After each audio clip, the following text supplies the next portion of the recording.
let's take a look at something strange. Functions with no arguments. Now this doesn't mean good-natured functions. This means functions that don't have arguments. In other words, arguments, those things that, the stuff that you put in the parentheses of the function. Every function we've dealt with so far, I think, has had arguments. For instance, the sum function. If I want to add up these numbers that I have conveniently over in my left-hand column, if I want to add up those numbers, A10, A2 through A10, that cell range is an argument. It's saying, hey, put these numbers in the function, see what comes out. Blip, add up those numbers. The average function takes arguments.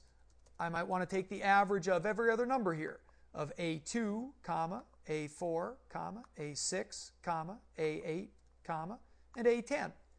Each one of those cell references, A2, A4, etc., is an argument. I put 5 arguments in the average function, and out comes an average, 87.8 of those 5 cells. The if function, as you know, takes arguments. Lots of functions, the min, the max function, they all take arguments. You have to tell the function what data to work with to get a result from. But some functions have no arguments, nothing in the parentheses. For instance, there is a today function, which will tell you what today's date is. Notice when I type in the function, let me hit that again, watch the tooltip. Hit the parenthesis, there are no arguments listed in the tooltip. You just put a blank set of parentheses. You have to have the parentheses here so that Excel knows it's a function. That's just kind of the rule. Functions have parentheses. This function today, though, doesn't have anything to put in it. Boop, and it spits out the date.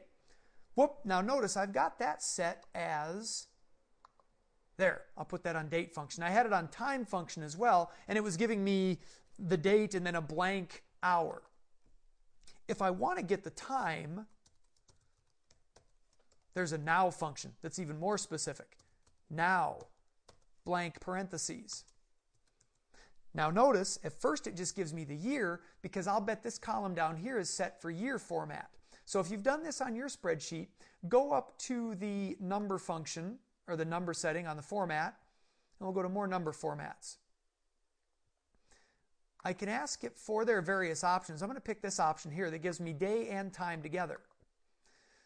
The now function actually returns the full calendar date, year, month, day, and then hour, minute, and even down to the second. I could go up to the number formats again and change it to just time, and there's the time that I'm making this recording, 2,223 hours and 38 seconds. Pretty cool. Another function that takes no arguments is the random function, or the rand function, R-A-N-D. If you want to get just any random number, you put rand in empty parentheses. Now, this won't give you any random number by itself. It'll give you a number between 0 and 1. In this case, give 0.09. If I did it again, oops, let me do another function here. Equals random, different set, gives a different number. Every time I enter it, it should give a different number. If I were to fill that down, every one of those is a different number. And if I keep hitting fill down, it gives me a different random number I'm hitting just Control D for fill down, a different random number every time that function has something happen to it. So random, or the RAND function, has no argument. There's nothing in the parentheses. These are 3 arguments, or functions, today, now, and random, that are functions, but you don't put anything in the parentheses. You just tell Excel, hey, tell me what day it is, and it just does it, regardless of any other data. So, functions usually have arguments, but not always. There are some very useful ones that are exceptions to that rule. Enjoy!